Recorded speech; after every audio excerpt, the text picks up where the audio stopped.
Hi, I'm Bill Lynn. I'm the Vice President of Heritage Arsenal, and we get excited when stuff comes through the door, and this was no exception.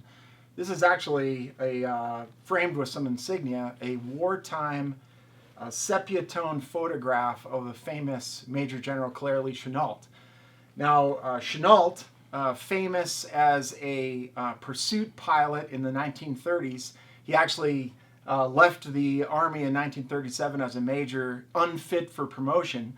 Ended up going over to China at $1,000 a month to be an advisor to the Chinese Air Force. As we crept closer and closer to war, he convinced the War Department to send P-40 Warhawk fighter aircraft over to the Chinese, and he served as an advisor, and they stood up what was called the First American Volunteer Group, or AVG, known as the Flying Tigers.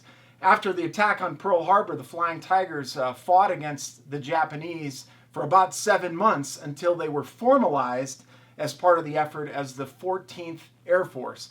And Chennault was brought back officially into the Army as a colonel, and then received promotion to 1-star and 2-star, retiring in 1945. He was a caustic individual, had disputes with all of the chain of command, but as a pilot, an undisputed asset who was a gallant leader and revered by the pilots of the Flying Tigers.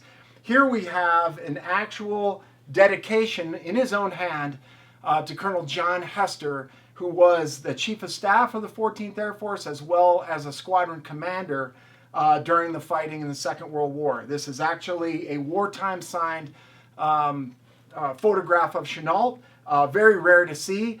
And what's interesting is we've actually taken a collage of original World War II insignia to complement the photograph. So you have actually a Chinese-made 14th Air Force patch done in bullion by hand in theater.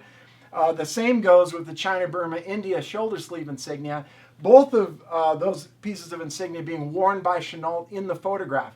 As well, Chennault being a command pilot, we actually included a solid sterling silver set of command pilot's wings, which are actually pinned back and beautifully snowflaked on the reverse, and then a little bit of biographical information about Chennault.